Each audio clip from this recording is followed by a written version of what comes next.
Bem-vindos a mais uma aula de língua portuguesa. Hoje nós vamos estudar o descritor D11.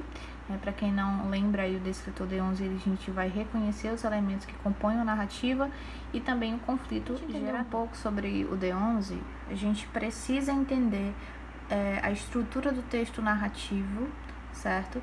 E o que é um texto narrativo, porque para você fazer o D11, você precisa saber de tudo isso, certo? Não adianta você ir pela sua lógica, que muitas vezes ele vai perguntar um pouco sobre essa estrutura. E a gente precisa entender o que é um texto narrativo. Então, o texto narrativo ele vai ser o quê? Ele é aquele que vai contar uma história, né, por meio de quê? De uma sequência de fatos. Essa história ela é feita por personagens, aí tem uma trama que a gente sabe que é bem elaborada, né? E o que isso significa, né? Que esse texto ele precisa ter o quê? Ter início, ter um desenvolvimento e ter um desfecho, né? Ou como eu coloquei aqui, né? Ele precisa ter uma apresentação, né? Que é o que a gente coloca como introdução, em que ele vai apresentar esses personagens, o local, o tempo, né, que vai se desenvolver essa história, o desenvolvimento, o clímax, que também é uma parte muito importante dentro dessa estrutura narrativa, e por fim o desfecho, que é o final dessa história, né, o que a gente chama de conclusão, ok? E a história nesses textos, ela é contada por um narrador, né, e o objetivo é o quê? Informar, causar uma reflexão, entreter o leitor, né? Daí a gente se pergunta, né, quais são aí os elementos que compõem esse tipo textual. Antes mesmo da gente frisar nesses elementos que vão compor nesse tipo textual, pela estrutura, né, eu coloquei aqui um exemplo bem atual, né, de um filme chamado Guerra Civil, né?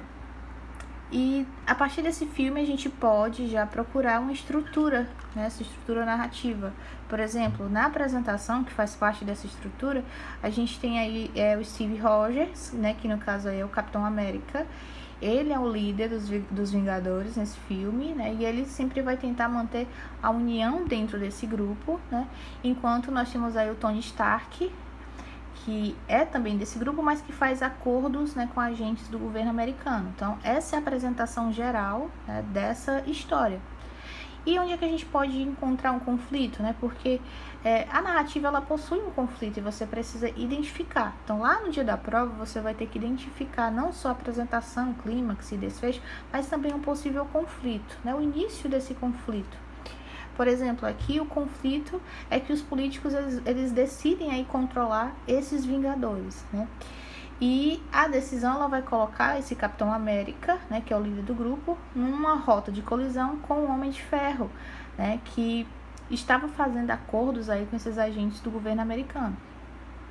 E de clímax aqui, para quem assistiu o filme, né, os Vingadores eles vão se dividir, né, e eles acabam lutando entre si, né? Uns apoiam o homem, né, o Homem de Ferro aí, e outros apoiam, no caso, o Capitão América.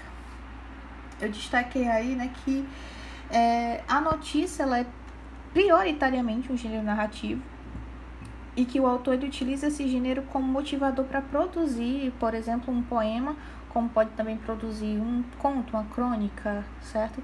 Mas aqui o clímax a gente chama como o momento de maior tensão da história.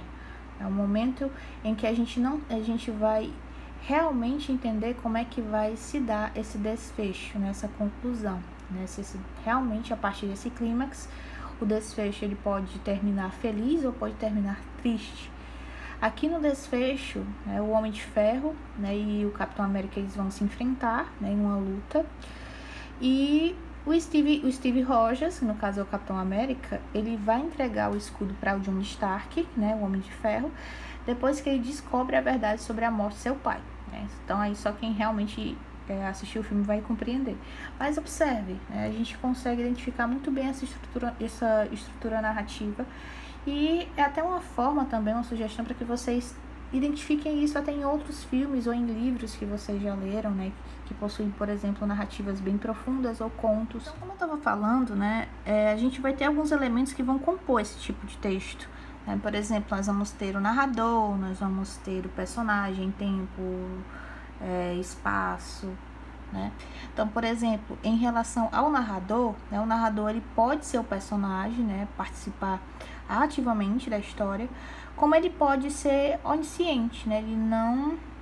Ele não faz parte da narrativa, mas em compensação ele conhece intimamente cada personagem, os medos, os anseios, os desejos, né? Como também a gente pode ter apenas um personagem observador, que ele não interfere em nada, ele simplesmente descreve o que está acontecendo, mas sem influenciar na vida desse personagem, né, no que pode estar acontecendo no espaço dentro dessa história.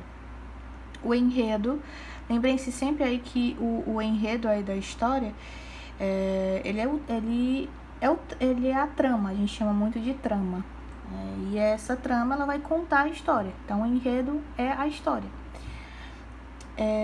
Uma das coisas que a gente também tem aí, pessoal, é que a gente pode ter dois tipos de enredo. A gente chama de enredo linear e enredo alinear. O enredo alinear são os fatos que acontecem de maneira cronológica, né? Quando a gente tem, por exemplo, o início, o meio e o fim, né? A história começa bem direitinho, início, meio e fim.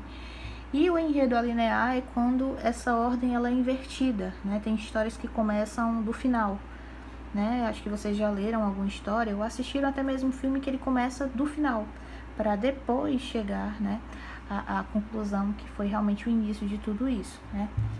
Então nós temos dois tipos de enredo, que é o enredo linear e o enredo alinear, certo? Em relação aí a tempo, né, o tempo ele pode ser cronológico ou pode ser psicológico.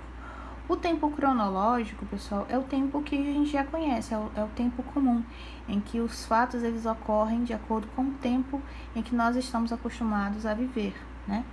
Agora, o tempo psicológico não, ele é a maneira, né, a qual aí a passagem do tempo ela é vivenciada. Então, por exemplo, o tempo em uma história, se for psicológico, né, eu posso colocar o exemplo de um personagem que pode dizer a seguinte coisa, né? A seguinte fala, ele pode dizer o seguinte, que lembro-me dos tempos em que eu praticava tal esporte em minha infância e esse tempo me trazia muita felicidade porque acontecia isso e acontecia aquilo. Observe que o tempo colocado aqui é um tempo relacionado à lembrança. E se está relacionado à lembrança, é um tempo que foi vivenciado, né? Então é muito importante a gente fazer essa relação, ok? O espaço é o lugar, né? O lugar em que a narrativa ela ocorre, então às vezes não é necessário descrever em detalhes esse ambiente para você identificar que é espaço. Por exemplo, em muitas crônicas aparecem apenas, por exemplo, em um bar ou num jardim ou entrou em casa. Então, não necessariamente tem que ter essa descrição, né, do local, minuciosa desse local, desse espaço. Não precisa, ok? Voltando aqui para narrador, né, nós vamos ter 3 tipos de narrador. Então, é interessante até que vocês anotem depois aí para não esquecer. Então, quando eu tenho uma narração em primeira pessoa, o narrador ele vai ser o narrador personagem. Quando eu tenho uma narração em terceira pessoa, ou ele pode ser onisciente, ou ele pode ser observador, certo? Só que o onisciente, ele pode mesclar entre terceira pessoa e primeira pessoa, ok? Agora, observe aí que o narrador personagem, ele tanto narra quanto ele participa da história, das ações. O observador, né, ele conhece os fatos que estão ocorrendo, mas ele não participa, ele só narra. E o narrador onisciente, ele vai conhecer, como eu falei, intimamente esses personagens e a história. Pode ser narrado assim na terceira pessoa, ele pode inclusive interferir em muitos momentos da história. E realmente há esse fluxo de pensamento dos personagens que geralmente é narrado na primeira pessoa. Então pode ter essa mesclagem de primeira e terceira pessoa dentro de um texto em que há narrador onisciente.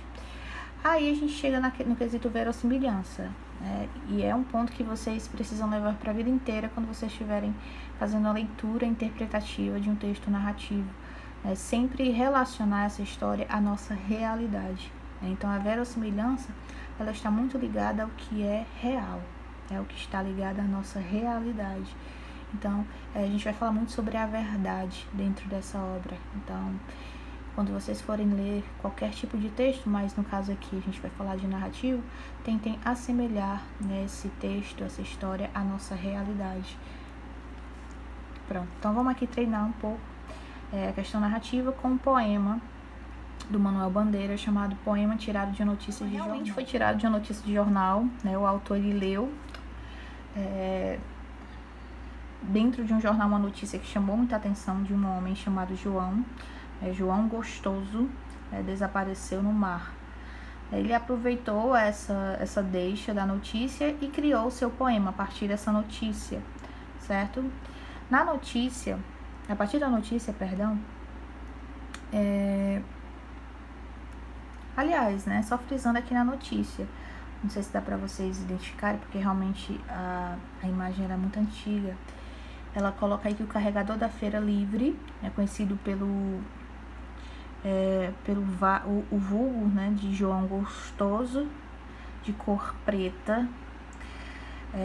Então observe aí que há uma descrição, ele coloca aqui no final aqui, né, o corpo desapareceu. Então é uma notícia que descreve a morte, né, desse João, chamado João Gostoso. E bem aqui no final diz que o corpo foi levado, né, para conhecimento. E há essa descrição. Mas observe o tamanho da notícia, né? Acho que talvez também por isso a ideia de fazer um poema. Então observe aqui, né? Ele coloca: o João Gostoso era carregador de Feira Livre e morava no Morro da Babilônia, num barracão sem número. Uma noite ele chegou do bar 20 de novembro, bebeu, cantou, dançou, depois se atirou na Lagoa Rodrigo de Freitas e morreu afogado. A primeira coisa que a gente se pergunta logo aqui, né, por que o nome é João Gostoso? Né? Por que não há realmente o nome dessa criatura? Né? Observe que o nome foi criado realmente porque ninguém sabia o nome dele.